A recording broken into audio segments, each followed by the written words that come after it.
салом мухлисони беҳтарин дастаи дунё, шумо бовар мекунед ки дирӯз дар ҳайати аввалияи Барселона дар бозӣ бо Бетис Лионел Месси ҷон наёфт. Инҷо Куман ба гуфти Иван Петрович ё ганда рисковат кард ё ҳила. Поёнтар хоҳем гуфт, аммо то ин биёед дар бораи рақобати ин дастоҳо дар гузашта бигӯем. Ба назар чунин мерасад ки Барселона ва Бетис дар ин бора задани 5 гол дар бозии миёни ҳам шартнома дошта бошанд. Охир шумо тасаввур мекунед ки 6 бозии қаблӣ низ бо ҳисобҳои калон анҷом ёфтанд.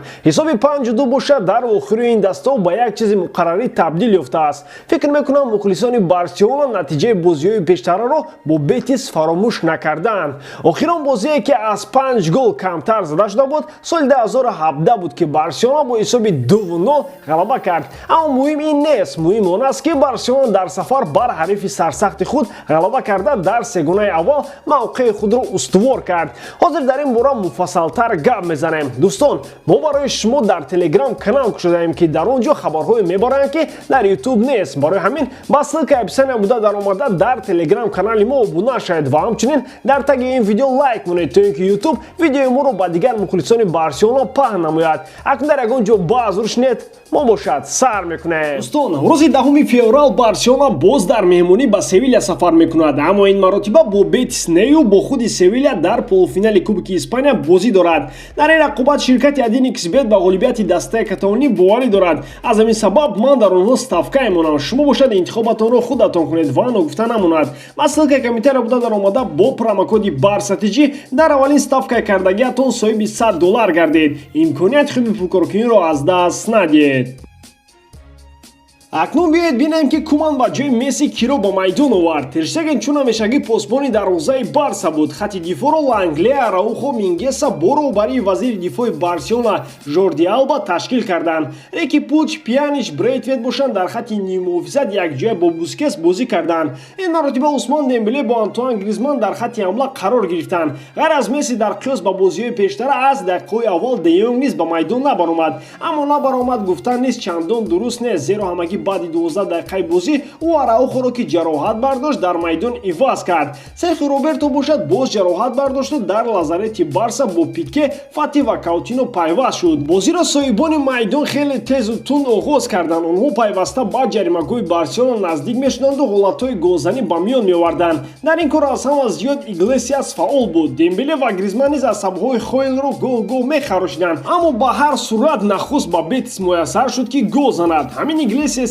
изма ки аз ҳама зиёд мехост ки Тер Штеген тӯбро аз дохили дарвоза бигирад, дар дақиқаи 38 ҳамин корашро кард ва Андре дили хоҳам нохоҳам тӯбро аз тури дарвозаи худ гирифт. қисмати аввали бозӣ бо ҳамин ҳисоб анҷом шуд. Куман фаҳмид ки то ранги бозиро дигар накунад, муваффақиятро мисли дугӯши худ нахоҳад дид ва дар аввали қисмати дуюм ба ҷои Брейтвейт Педриро ба майдон овард. акнун Педри ба Гризману Дембеле дар вақти ҳуҷум бештар кӯмак мекард, аммо то он ки Месси ба майдон наомад, ба қавли момаи назокат оби Куман ранг нагирифт. ин кор бошад дар дақиқаи 57 рух дод. дар қатори бозингари аргентинӣ инчунин Тринкау низ ба ҷои Пуч баромад. Месси Миралим Пьяничро иваз кард. бобои ғулом мегуфт ки усто кори худро хуб медонад. Месси ҳамагӣ баъди 2 дақиқаи баромадан гол зад. акнун бо омадани Месси ва голи тез задаи ӯ бозии Барселона ҷони дигар гирифт. Гризман ва Дембеле низ хеле фаъол шуданд. хати дифоъи Бетис бошад акнун ба иштибоҳ роҳ доданро сар кард. голи Месси баъди баромаданаш бошад талхаи муҳофизони Бетисро кафонд. ин буд ки Виктор Руис дар пайи як ҳуҷуми хатарноки Барселона тӯбро вориди дарвозаи худашон кард. инро рӯсҳо синдром дражаши кален мегӯянд.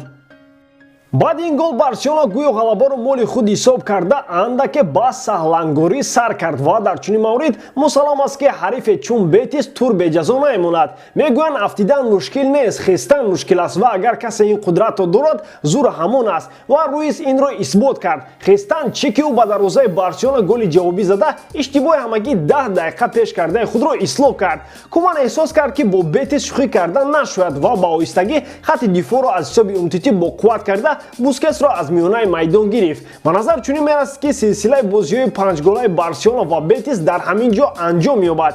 Аммо Барселона ҳеҷ ба ин розӣ буда наметавонист, зеро дар сурати мусовӣ ду холи гаронбаҳо аз даст рафта мавқеъ дар ҷадвали чемпионат тағйир меёфт. То да дақиқаи дигар Барселона ба худ омад. Акнун ҳуҷумҳои мавқеъгиронаи Барсаро хатти ниммуҳофизат чӣ ки ҳатто хатти дифоъ низ дастгирӣ мекард. Дар вақти чунин як ҳуҷум Тринкао боз ҳам аз Виктор Руиси бечора пешдастӣ карда аввалин голи худро дар ҳаёти Барселона ба самар расонид. Ахир як рӯз не як рӯз ҳамин бача низ бояд гол мезад ку. Ман ба назарам ки бархи голҳоро набояд шаҳр дод, онҳоро бояд гуфти Иван Петрович просто тамошо кард. Голи задаи Тринкао аз ҳамин қабили голҳо буд. ин тавр голҳоро метавон ҳазор бор тамошо кард. Боз голе ки барои даста ғолибият меорад. Воқеан дар ин гол низ саҳми Месси кам нест.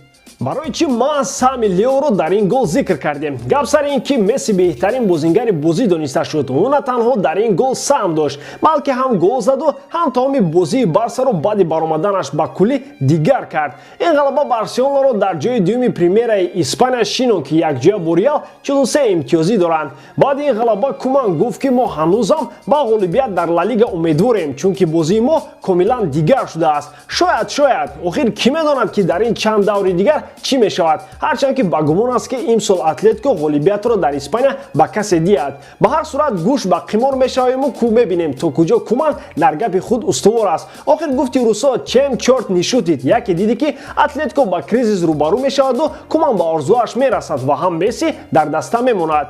Бо ҳамин орзуо нашри навбатиро анҷом мебахшем. Дӯстон, шумо се беҳтарин бозингари худро дар ин бозӣ интихоб намоед, аммо бошад бо шумо хайру хуш мекунем. Дар ҳама ҳолат Барселонаро дӯст доред ва канали Барсатиҷиро дастгирӣ кунед. Дастгирии шумо пешравии мо. Бо шумо буд Муҳаммад Гаиров. Хай дар паноҳи Аллоҳ.